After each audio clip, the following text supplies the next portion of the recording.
Donc, ce qu'il, la dernière fois, on a vu déjà la structuration de données, on a vu également les merveilles avec Power Query.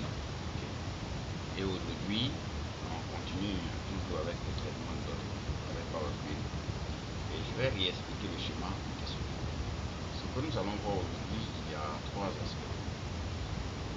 Le premier aspect, c'est... Oui, allez-y. Donc le premier cas, c'est, imagine qu'on se retrouve dans un classeur où il y a par exemple 12 feuilles.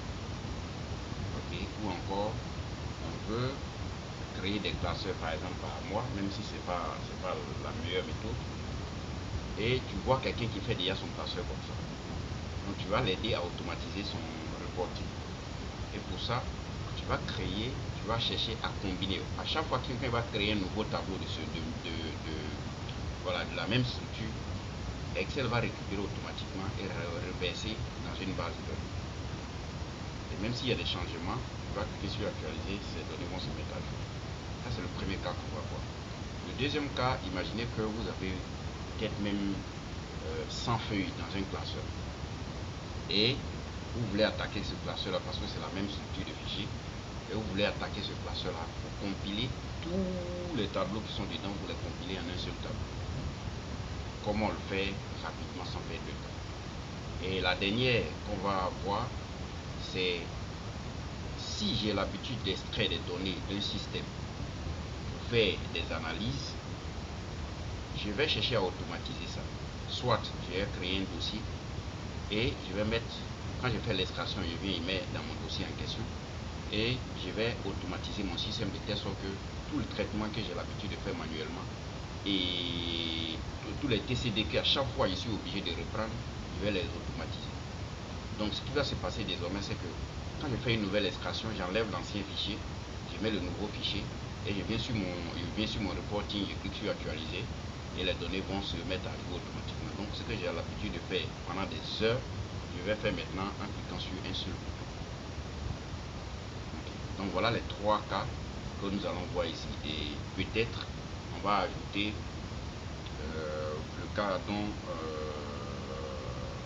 le cas que vous avez expliqué la dernière fois, le fait de grouper les données peut-être par catégorie et ainsi de suite. Voilà, donc on va essayer de voir. C'est pas des choses qui sont compliquées, donc normalement on pourra passer en guillemets les quatre éléments en question. Donc je réexplique ici le contexte de Power BI, de Power Query. Power Query et surtout le module que vous avez choisi, on appelle du Business Intelligence. Pourquoi Business Intelligence? Parce qu'aujourd'hui on fait de l'analytics, mais à chaque fois quand il y a un nouveau fichier, on est obligé de faire le même travail qu'on a fait sur un autre fichier. Et pour ça, c'est pas optimiser son travail. Donc on va mettre un robot en place. Le robot, son rôle, c'est de récupérer les données dans les différentes sources de données. Et il va les traiter. Donc traiter, c'est vraiment nettoyer, okay. Enlever tout ce qu'on ne peut pas, ajouter, enrichir les données comme on peut. Et quand les données sont propres, on va les charger soit dans une feuille ou dans un classeur Excel. Et on va faire maintenant notre visualisation qui est créer des tableaux croisés dynamiques ou encore créer des graphiques et tout ce qui va avec. Donc vraiment, c'est essayer de mettre un système en place pour que Excel travaille toujours. Et non travailler toujours dans la même logique, copier, coller, traitement, supprimer des colonnes, ajouter des colonnes, et on finit par faire un tableau croisé dynamique. Et à chaque fois, c'est les mêmes scénarios. Donc on va plus utiliser cette méthode, mais on va s'orienter vers des configurations beaucoup plus optimisées et pour nous faire gagner énormément de temps. Est-ce que c'est clair? Ok. Quand je viens ici dans mon dossier, là j'ai mis ici Power Query, test et compilation. On a ici le fichier de 12 mois. Donc ce fichier qui est là, nous allons essayer de compiler les 12 feuilles en un seul tableau. Et je vais vous montrer comment on fait. Ici, on a un jeu de données avec 20 feuilles également. Et on va voir comment on peut attaquer ce classeur-là, compiler les 20 feuilles en un tableau rapidement sans perdre du temps. Et ici, c'est le cas qui peut réellement vous aider en entreprise par rapport à votre contexte de travail.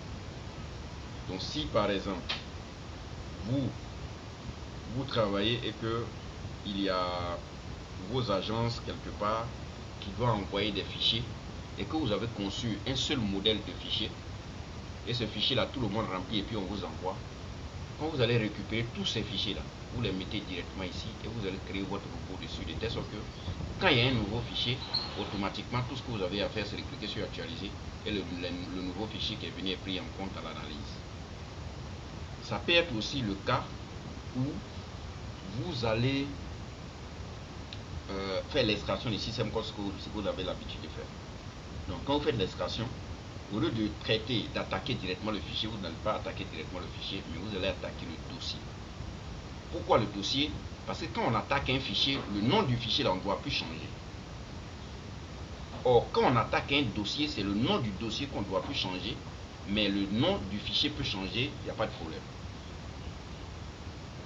Donc l'idéal, c'est de faire de telle sorte que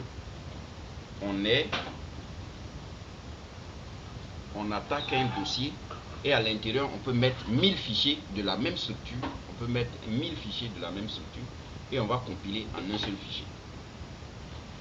Ou encore, si j'ai un seul fichier, mais chaque semaine ou encore chaque jour, je fais une nouvelle extraction, au lieu de à chaque fois que je vais chercher à changer de nom et ainsi de suite, ce que je vais faire, je vais mettre dans un dossier et j'enlève l'ancien fichier, je mets le nouveau fichier et je fais mon reporting automatisé directement. Voilà en gros ce que nous voulons mettre en place ici. Je vais commencer par ce classeur qui contient 12 feuilles. J'ouvre.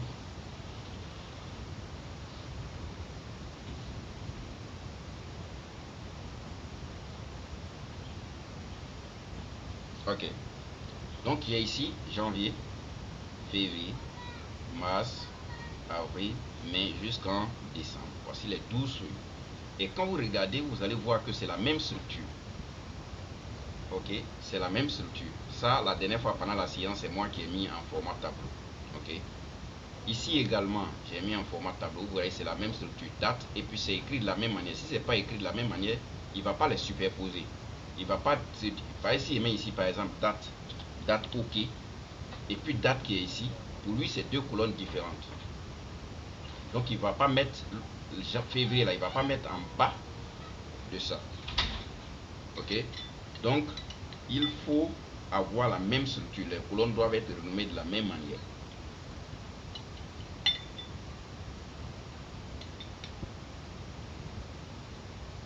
Et quand on finit, il faut mettre en format tableau et il faut lui donner un nom. Donc pour le tableau de janvier, j'ai mis en format tableau et je lui ai donné le nom janvier. Février, j'ai fait pareil, je lui ai donné le nom de février. Mars, ici, j'ai fait pareil, je lui ai donné le nom mars. Et avril, ici, c'est un fly de données, donc je vais mettre en format tableau. Donc CTRL L et je vais cliquer sur OK. Donc ici, j'ai mon format tableau, je vais lui dire ici, c'est avril. Ok. Parce que la méthode que je vais utiliser là, la formule en question détecte que les tableaux. Donc quand vous allez voir, je vais essayer de compiler de suite pour automatiser le traitement au lieu de faire copier-coller. Parce que l'inconvénient de copier-coller, c'est quoi? Si je prends comme ça, je fais copier-coller dans une feuille, c'est-à-dire je crée une feuille comme ça et je prends janvier, je vais copier, je vais coller ici. Je prends février, je vais coller ici. Au fur et à mesure, ce qui va se passer, c'est quoi?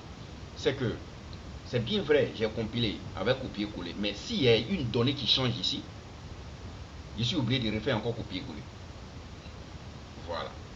Or, la méthode qu'on va faire ici, même si les données changent, on va récupérer en automatique et nos KPI vont se mettre à jour automatiquement sans se casser la tête.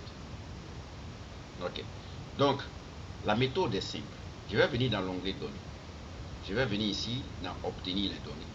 Et je viendrai ici dans à partir d'autres sources. Et je vais venir ici requête vide. Je clique dessus. Et je vais donner un petit code que vous pouvez, si vous voulez, noter. On appelle, je me mets ici, je vais dire égal. Égal, je vais taper work. Quand je tape work, j'ai ici Excel.current workbook. Donc Excel, le classeur actuel. Donc je vais sélectionner. Et j'ouvre ma parenthèse. Je ferme ma parenthèse. Quand tu ouvres, même il ferme en même temps. C'est tout ce que vous allez utiliser. C'est pour dire à Excel que quoi? Le classeur dans lequel je suis là, faut récupérer tous les tableaux qui sont à l'intérieur. Ok? Et l'objectif c'est que quand il va finir là, il va les, c'est-à-dire il va faire copier-coller en bas. Il va prendre le premier tableau et il va coller en bas de l'autre tableau et au fur et à mesure. Donc tout ce que j'ai à faire, je vais valider ici. Voilà. Donc vous voyez là, il a détecté le tableau de janvier, le tableau de février, le tableau de mars et le tableau d'avril. Ceux que j'ai mis en format tableau, il les a détectés automatiquement. Ceux qui ne sont pas encore en format tableau, il ne les voit pas. Ok? Voilà. Donc, ce que je vais faire ici, je vais venir là, je vais développer. Développer ici, ça veut dire, ici il a mis table, table, table. Ça veut dire, janvier que tu vois là, c'est une table. Février, c'est une table. Mars, c'est une table. Avril, c'est une table. Donc, on va lui dire c'est bien, mais nous, ce qu'on veut, c'est que on veut les données qui sont dans ces tables. Donc, je vais cliquer ici, on appelle ça développer. Donc, je vais cliquer dessus. Quand je clique dessus, vous voyez là, il me donne toutes les colonnes qui existent. Voilà, voilà un problème même qu'on doit régler. J'ai mis date de suite et date OK. Tu vois qu'il voit comme deux différentes colonnes. Voilà. Donc, si je compile, il y aura deux colonnes date. Pourquoi? Parce que pour lui, c'est deux différentes colonnes. Donc, je vais désactiver ici et je vais cliquer sur OK. Donc, tu vois ici, j'ai colonne date et j'ai date OK qui est ici. Ce qui n'est pas intéressant. Ok. Donc, je vais renommer déjà ma requête. Je vais lui dire que tu t'appelles compilation, par exemple.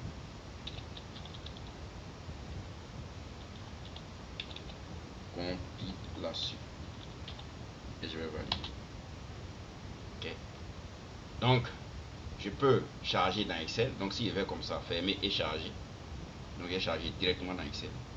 Donc, il va créer une feuille. Voilà, il a chargé. Mais on peut dire ici que, ici, on n'a pas transformé en format tableau. Surtout en format date, bien. Et en plus de ça, on a une colonne ici qui est date OK, qui n'a pas lui aussi d'exister. Ok. Donc ce que je vais faire, je viendrai ici dans l'onglet données, surtout dans l'onglet février où j'ai mis date OK. Donc je vais supprimer. Voilà. Pour lui dire que c'est date, donc il faut revoir ta manière de traiter. Ok.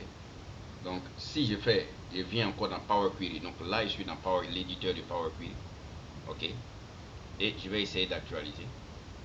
Je ne sais pas si sera gentil avec moi pour combiner.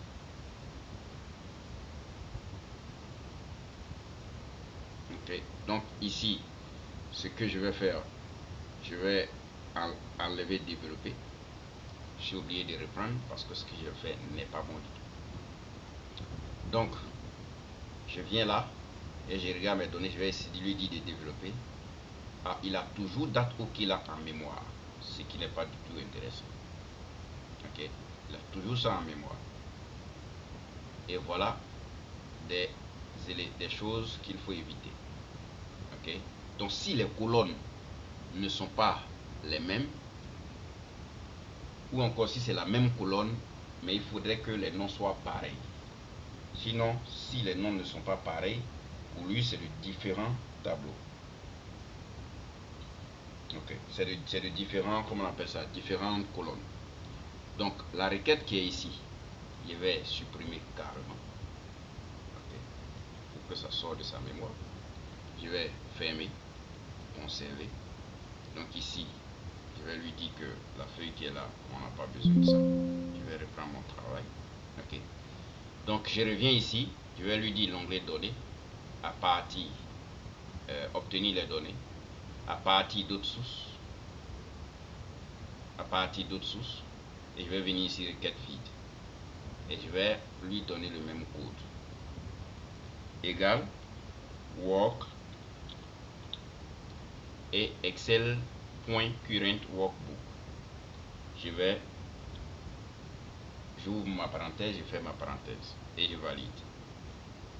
Donc il voit les données ici. Je vais lui dire de développer. Et vous voyez maintenant, vous voyez, il y a date. Date là, c'est d'une seule colonne. Il n'y a pas deux colonnes date ici. Voilà, ce qui veut dire que les colonnes, il a bien détecté les colonnes. Je vais désactiver ici et je vais cliquer sur OK. Et là, j'ai ici la colonne date, j'ai produit, j'ai quantité, j'ai prix unitaire et ainsi de suite. Donc, la chose à faire, c'est que il faut maintenant penser au type de données. Donc ici, c'est date, donc je vais mettre en format date coûte. OK. Ici, c'est produit, donc c'est du test. C'est tout ça, parce qu'il ne doit pas avoir deux types de données dans une colonne. Et tu vois, en haut, il y a A, B, C, et en bas, il y a 1, 2, 3. Ce qui veut dire que il s'est dit qu'il y a du test et puis il y a des numériques. Donc moi, ici, il faut que je lui donne un seul type de données.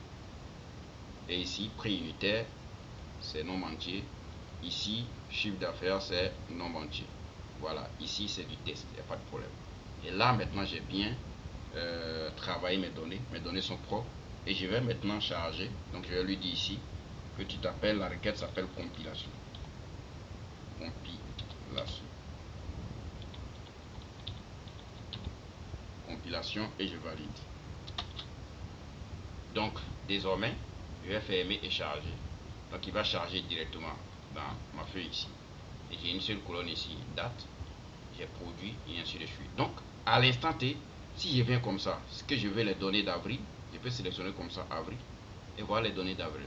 Si je veux les données de, comment on appelle ça, et ainsi de suite. Mais ce que je remarque ici, c'est que j'ai une ligne qui a été créée ici qui n'est pas bon du tout. C'est compilation. Pourquoi? Parce que tout ce qui est format tableau, il essaie de récupérer. Or, ici, on a un format tableau également. Donc, il essaie de récupérer les mêmes valeurs qu'il a déjà traitées. Donc, on va aller dans la requête pour lui dire que tu peux prendre tout sauf ça. Est-ce que vous comprenez? Voilà. Donc, je viens ici pour venir dans ma requête, pour aller dans l'éditeur Power Query. Je vais faire double clic dessus ou encore je fais clic droit, modifier. Voilà. Et ici dans l'éditeur ici, je lui dis les types de tableaux que tu as compilés là. Il faut prendre tout sauf compilation. On n'a pas besoin de compilation. Et je vais cliquer sur OK. Voilà. Compilation, c'est le résultat des tableaux que tu vas combiner.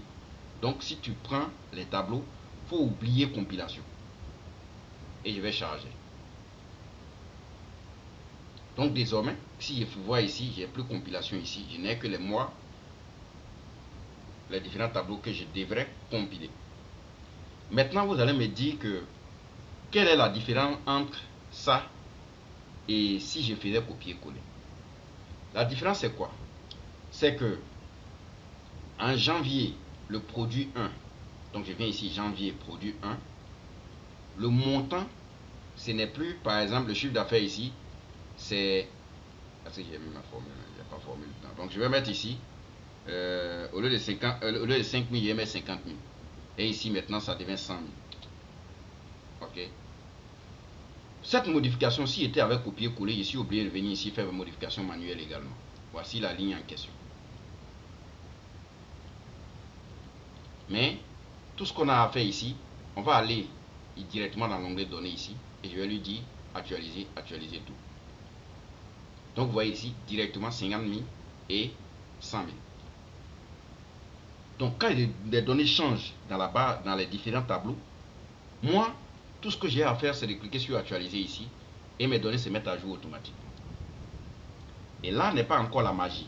Parce que ce qu'on a fait ici, on a fait janvier, février, mars, avril.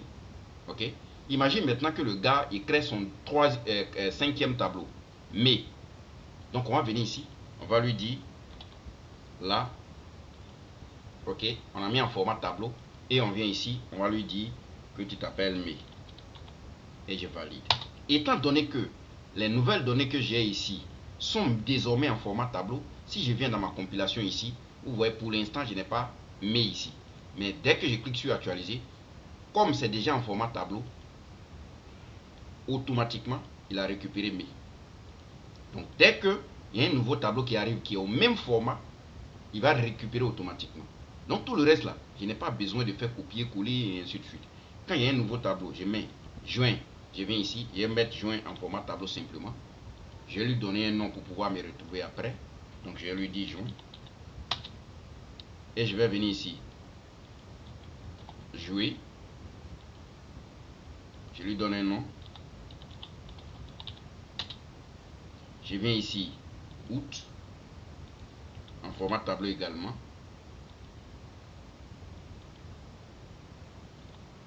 C'est quoi août? Ok. Et je viens ici, septembre.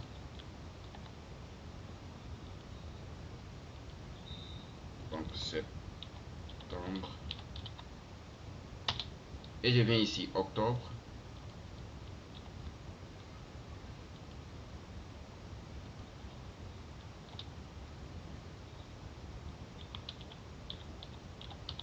Octobre, je valide le nom. Novembre.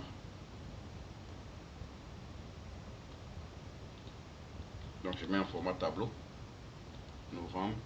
Et je vais mettre ici, novembre. Je valide. Je viens ici, décembre. Je vais mettre en format tableau. Comme ça. Décembre. Et je valide. Donc vous voyez ici, pour l'instant, quand je regarde ma requête ici, ma requête me dit que j'ai 250 lignes qui sont chargées. C'est-à-dire 250 lignes là. C'est janvier, février, mars, avril et puis mai. Maintenant si je viens de suite, attends, je vais faire mon tableau croisé dynamique déjà.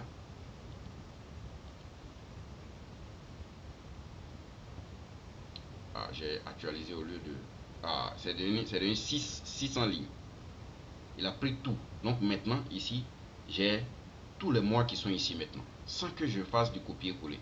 Et s'il y a une donnée qui se change directement, qu'on change directement dans l'un des tableaux, tout ce que j'ai à faire, c'est actualiser et mes chiffres se mettent à jour. Donc imagine, si j'avais fait un reporting comme ça,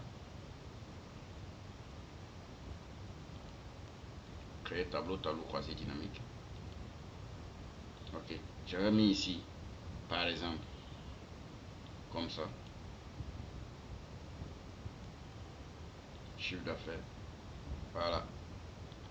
Vous allez voir que à chaque fois qu'il y a un nouveau tableau, automatiquement, il va récupérer le tableau en question. Même s'il vient de suite ici. Okay. Et je crée un autre tableau, j'ajoute un autre tableau avec les mêmes entêtes et autres. Il va compiler automatiquement et me donner ce qu'il faut ici. Et si mon reporting qui est là est connecté à ma base de données, automatiquement, ça met également les données à jour. Et je n'ai plus rien à faire. Donc au fur et à mesure, je peux ajouter de nouveaux mois, et ainsi de suite, et ainsi de suite, et ainsi de suite, sans problème. Ok? Ça, c'est le premier cas.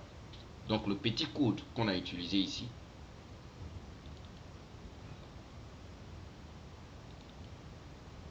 c'est juste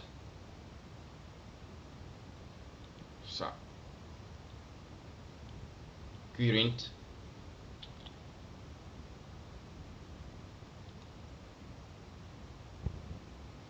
Donc généralement, pour ne même pas me fatiguer, ce que je retiens c'est work. Et quand je tape work, il y a current work, voilà, il y a excel.current workbook qui apparaît. Donc c'est ce code là que je tape pour récupérer tous les tableaux qui sont dans un classeur. Mais imaginez, faites très attention aussi, parce que si il y a des tableaux qui ont la même structure et il y a des tableaux qui n'ont pas la même structure, tout est mélangé dans le même classeur, il va essayer de récupérer tout aussi. Donc c'est dans le traitement dans Power Query que vous allez dire oui, ça c'est ça, je veux ça, je veux ça, je veux, le reste là je ne veux pas. Ok, donc vous allez filtrer et puis choisir ce que vous voulez et laisser ce que vous ne voulez pas. Est-ce que c'est clair? Ok.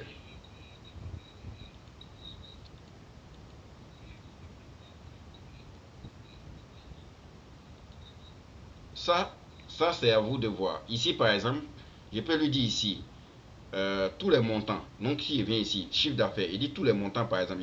Tu vois ici il y a filtre. Ok, je peux dire égal à, supérieur à, et ainsi de suite. Je peux dire par exemple tous les prix qui sont supérieurs, tous les chiffres d'affaires qui sont supérieurs à 10 000, il faut les récupérer.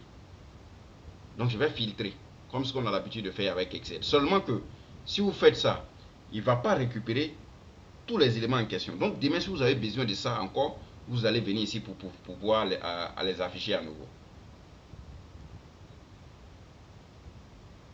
Est-ce que c'est clair?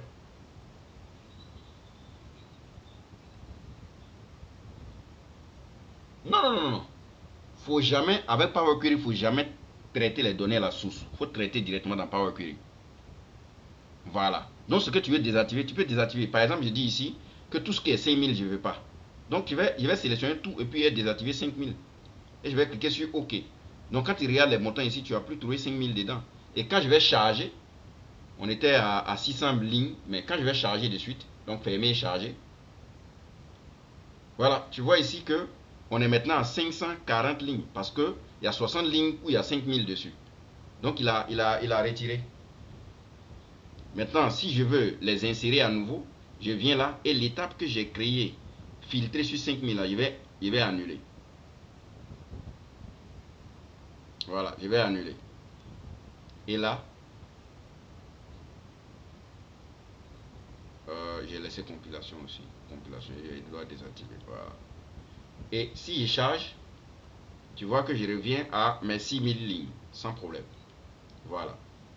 Je reviens à mes 6000 lignes. Donc, ce que vous supprimez dans Power Query, vous avez la possibilité de les enlever directement dans votre tableau. Donc, si pendant l'export, il y a des choses comme ça que vous devez enlever, vous enlevez. C'est ce qu'on appelle le traitement. Et il ne faut jamais faire dans le tableau source. Ok? Il ne faut jamais faire dans le tableau source. Il faut faire directement dans Power Query. Comme ça n'impacte pas ta source de données. Ok? Ça, c'est un premier cas qu'on vient de voir.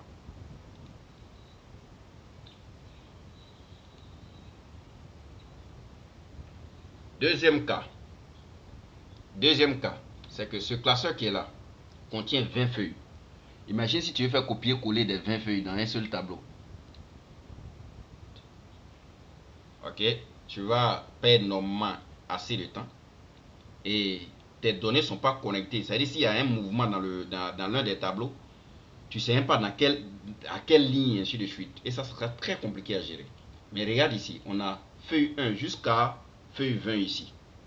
Ok, donc tout ça, on veut récupérer en un coup et faire notre reporting. Mais ce que tu dois remarquer aussi, c'est que les entêtes de colonnes sont toujours pareilles dans chaque feuille. On ne peut qu'automatiser que ce qu'on connaît la structure, ce qu'on maîtrise la structure. Tu ne vas pas automatiser où ici il y a le tableau qui est là est différent de ce tableau là, est différent de ce tableau là, et ainsi de suite, et ainsi de suite. Là, tu es dans autre chose. Ok? On ne peut qu'automatiser que quelque chose qu'on maîtrise la structure. Voilà pourquoi, quand tu dois mettre ce genre de système en place, si tu travailles avec quelqu'un et que c'est la personne qui te donne les données, tu fais un modèle de tableau. Toi et la personne, vous validez ensemble. Une fois c'est validé, ça veut dire à chaque fois que la personne va t'envoyer les données, ça sera sous ce format. Et toi, tu ne fais que soumettre à ton robot et automatiquement, tu as le résultat. Mais si chaque jour, il doit envoyer un nouveau fichier dont la structure est différente, tu ne pourras jamais faire de l'automatisation dessus. Donc, si tu dois faire ton automatisation, il faut regarder les données que tu as l'habitude d'extraire. Ça doit être toujours sous le même format. Les entêtes doivent être renommées de la même manière, et ainsi de suite. C'est comme ça que tu peux automatiser ton travail.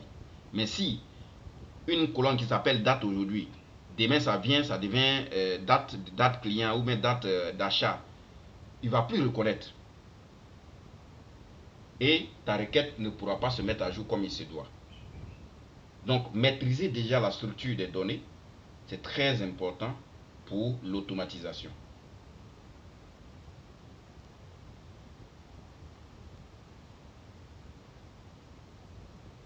Ok? Super. Donc, pour ça, on va pas...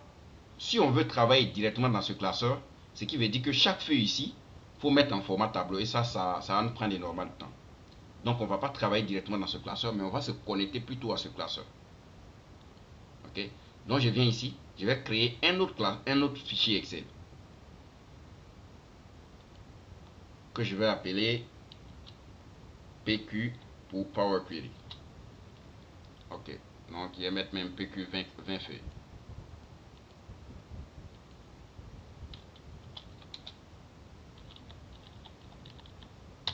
Voilà.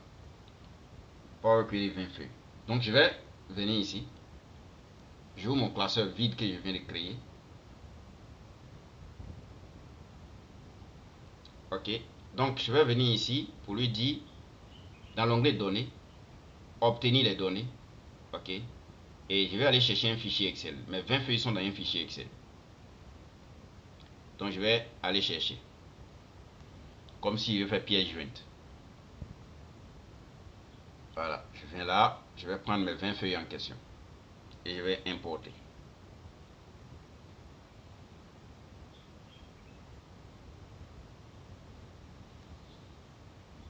Voilà. Voici les feuilles qu'il a détectées. Jusqu'à 20 feuilles. Donc quand c'est comme ça, je ne peux pas sélectionner feuille par feuille comme ça pour essayer de la combiner. Donc tout ce que j'ai à faire, je vais sélectionner plutôt le jeu de données, c'est-à-dire le nom du classeur en question, je vais sélectionner.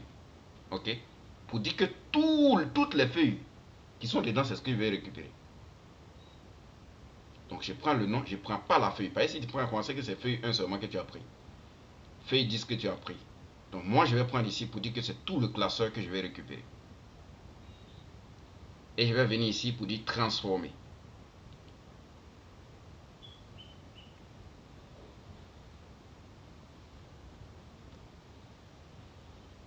Et là, il me dit ici, il me présente ici les 20 feuilles. Donc feuille 1, feuille 2, et ainsi de suite, et ainsi de suite, et ainsi de suite, et ainsi de suite. Ok. Et il dit ici, il dit data. Data c'est quoi? C'est chaque, comment on appelle ça? Chaque tableau. Ou encore chaque donnée qu'il a détectée. C'est là qu'il a détecté les données. Donc c'est ici dont on a besoin. Le reste là, on peut les supprimer. Donc ça,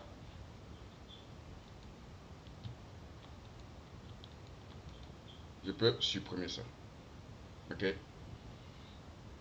Et je peux développer. Donc je viens ici, développer. Pour dire que je veux les données là. Les données qui sont dans la table là, c'est ce que je veux. Donc je vais développer. Donc il me dit ici, voilà les différentes colonnes qu'il a détectées. Il a parfaitement raison. Parce qu'il n'a pas bien détecté les données. Et je vais lui dire OK. Ce que je remarque ici, c'est que, vous voyez là, ma deuxième colonne qui est là, c'est normalement ma deuxième colonne là qui est en tête de colonne. OK. Donc en bas, voilà. En bas, surtout en haut là, il a donné un nom par défaut. OK. Donc il y a plusieurs manières de traiter ça. La première méthode, c'est qu'il faut supprimer les éléments dont tu n'as pas besoin. Donc, name ici, jusqu'à, comment on appelle ça? Voilà, jusqu'ici. Tu vas supprimer tout ça. Ok, où il n'y a pas d'entête de colonne réelle là. Tu dois supprimer, ça ne fait pas partie de tes données. C'est les index qu'il a mis. Ok, donc je peux lui dire ici que ça, j'ai pas besoin de ça. Ok, je viens ici. Je vais lui dire également que ça, j'ai pas besoin de ça. Ok. Et maintenant, comme j'ai enlevé les colonnes qui ne me seront pas utiles, je vais maintenant lui dire ici, ok, ou encore je peux laisser. Mais laisser, il y a un risque. Pourquoi? Parce que si je prends de suite et que je passe directement, c'est-à-dire, il dit, faut utiliser la colonne qui est là, c'est-à-dire la ligne qui est là, il faut mettre ça comme les entêtes de colonne. Il va le faire automatiquement. Mais le problème, c'est quoi? C'est que la colonne qui est ici va s'appeler désormais feuille 1. La colonne qui est là va s'appeler feuille 1. Et si demain, il n'y a pas feuille 1 dans le classeur, ça va se planter. Donc pour éviter ça, généralement ce que moi je fais, c'est que je vais prendre ici les colonnes qui sont là. Soit je supprime les colonnes qui ne font pas partie de mes données. Mais après, il faut se retrouver aussi pour que ça soit beaucoup plus... Voilà. Si tu veux donner le total par feuille, tu peux donner le total par feuille beaucoup plus facilement. Sinon, tu risques de... Donc, généralement, ce que j'aime faire, c'est que je vais copier le nom qui est ici et je vais donner à ma colonne. C'est un peu, ici, embêtant, mais c'est la solution. Ok, je vais donner à ma colonne. Donc, ici, je vais donner à ma colonne.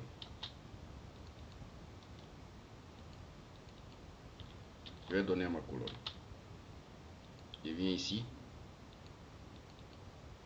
Je vais donner à ma colonne. Donc, je prends les noms des colonnes qui se trouvent dans la première ligne et je vais donner à ma colonne. Client actif. Je vais donner à ma colonne. Ok. Moi, ici, il me reste 3. Ça va éviter d'avoir des bugs après, en fait. Et je vais prendre ça. Je vais nommer. Et je vais prendre ça. Je vais nommer. Voilà. Donc ici, on a item ici qui ne va pas changer, qui veut dire que ça vient de telle feuille. C'est tout. Et ici, name aussi pour dire que ça vient de telle feuille. C'est tout. Donc, j'ai pas... Ce que j'ai à faire maintenant, c'est que la ligne qui est là ne me servira plus rien puisque c'était les en-têtes, mais j'ai pris pour renommer. Donc, je vais supprimer. Et pour ça, je viens ici supprimer les lignes. Je vais lui dire les lignes en haut. Supprimer les lignes en haut. Et je vais lui dire il faut supprimer la première ligne. Non. Je ne vais pas faire ça. Pourquoi je ne vais pas faire ça? Parce que chaque tableau a son en-tête comme ça. Donc, ça aide beaucoup dans mes données ici. Ça fait 20 lignes. Donc, je vais venir comme ça. Je vais lui dire filtrer. Et tout ce qui est ville, par exemple, je vais enlever. Voilà. Tout ce qui est ville, je vais désactiver. Et je vais laisser les noms des villes réelles. Et je vais cliquer sur OK. Donc ici, la ligne en question, il a désactivé. Donc vous ne voyez plus ici les en-têtes là mentionnées ici. Donc on a pris toutes les données sauf les en-têtes qui se promenaient dans nos données. Est-ce que c'est clair? Voilà. Et à partir de là maintenant, bon, les deux colonnes là représentent la même chose. La colonne du début et la colonne de fin. Donc on peut directement supprimer l'une des colonnes. Voilà. Donc la première colonne ici identifie dans quelle feuille on allait récupérer les données. Et à partir de là, je peux dire ici, je vais donner un nom à ma requête, par exemple, le nom qui est là est trop long. Donc je vais appeler compilation. Compilation 20 feuilles.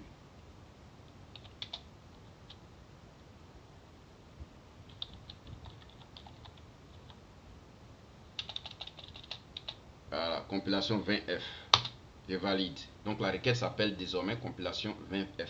Et je vais charger dans Excel. Donc je dis fermer et charger. Voilà. Et voilà les 20 feuilles que j'ai automatisées ici sans perdre de temps. Voilà.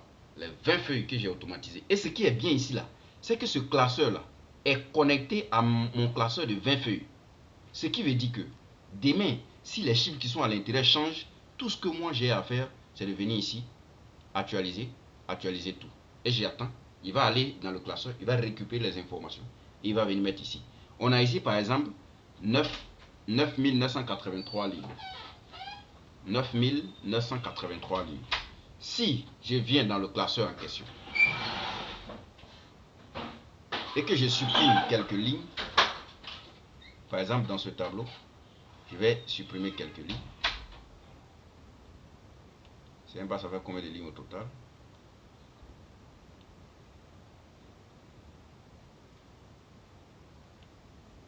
Ok, ça a fait 136 lignes. Bon là, mais j'ai gardé qu'une seule ligne dans ce tableau. Donc tableau 1 doit être égal maintenant à une seule ligne. Voilà. Mais avant ça, je vais te montrer déjà si je faisais un reporting par feuille. Je vais venir comme ça, tableau croisé dynamique. Je vais faire ça. Et je vais dire ici, par feuille, donne-moi le nombre de lignes par exemple. Ok, donc voilà le nombre de lignes ici par feuille. Et le montant associé par exemple. Ok, donc le montant associé est là. Donc je peux formater pour rendre un peu joli. Ok, comme ça. Voilà mon reporting qui est connecté à mes 20 feuilles. Donc chaque feuille ici, on voit le montant associé et le nombre de lignes. Maintenant, on a supprimé, on a gardé une seule ligne dans feuille 1. Donc on va actualiser pour voir. Donc je vais voir si le classeur en question est fermé. Voilà, 20 feuilles, il faut que voilà, on a gardé qu'une seule ligne ici. Donc dans la feuille 1, on n'a qu'une seule ligne. On va voir si il prend ça en compte. Donc je viens ici, je vais venir l'onglet données, je vais lui dire actualiser tout. Voilà, il a actualisé ici. Maintenant, je vais actualiser les tableaux croisés dynamiques. Donc, vous voyez ici, feuille 1, on n'a qu'une seule ligne désormais. Donc, je n'ai plus à me casser la tête. Donc, mon classeur qui est là est connecté directement à mon classeur de 20 feuilles. Et chaque mouvement dans l'une des feuilles, automatiquement, moi, tout ce que j'ai à faire, c'est de venir ici, cliquer sur actualiser tout. Et mes données se mettent à jour. Mon reporting est automatisé. Mais ce qu'il ne faut pas faire, étant donné que ce classeur est connecté à notre classeur de 20 feuilles ici, si je change, je vais faire un exemple, tu vas voir. Ah non, non, je ne devais pas ouvrir, je voulais changer le nom simplement. Mais je vais copier le bon nom, comme ça, voilà. Et je vais lui dire que, par exemple, j'enlève feuille, voilà, comme ça, et je valide. Ça, c'est le nouveau nom. Comme j'ai changé de nom, si je viens sur mon rapport ici et que je veux faire la mise à jour, vous voyez ici quand c'est en bien vert comme ça et qu'il n'y a pas de étoile dessus, comment on appelle ça, il n'y a pas de triangle dessus, c'est que les données sont correctes à l'instant T. Il arrive à faire la mise à jour. Mais s'il vient comme ça, il dit actualiser. Tu vois, il m'envoie un message d'erreur ici. Il n'arrive plus à actualiser parce qu'il ne voit plus le nom du fichier en question. Donc quand tu te connectes à un fichier, tu ne dois plus changer le nom du fichier en question. Est-ce que c'est clair? Voilà. Si tu changes le nom, tu auras des problèmes pendant la mise à jour. Et il va te dire qu'il ne retrouve plus. Donc je lui dis OK. Donc tu vois ici, il y a jaune ici pour dire qu'il n'arrive plus à voir les données en question. C'est comme si c'est-à-dire il y a deux actions que je ne dois pas faire. Je ne dois pas changer le nom du fichier et je ne dois pas déplacer le fichier. Parce que si tu déplaces, il ne va plus trouver le chemin. Est-ce que c'est clair?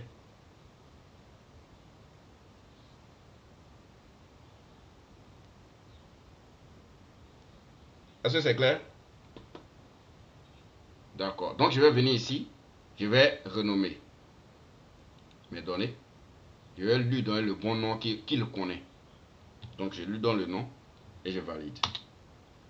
Voilà. Si je viens dans mon reporting ici, je lui dis qu'il faut faire la mise à jour.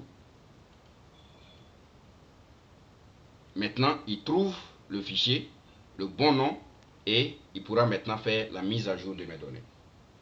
Est-ce que c'est clair? Super. Voilà. Donc, en gros, voilà le deuxième cas qu'on vient de passer en revue. Donc, si vous vous connectez à un dossier, vous ne devez plus changer le nom, surtout à un fichier, vous ne devez plus changer le nom du fichier. Vous ne devez plus déplacer aussi le fichier. Voilà. Mais le fichier, votre robot là, vous pouvez le déplacer, il n'y a pas de problème. Mais le fichier qui est la source de données, vous ne devez plus changer. Vous ne devez plus changer de nom ou encore vous ne devez plus le déplacer. Ok.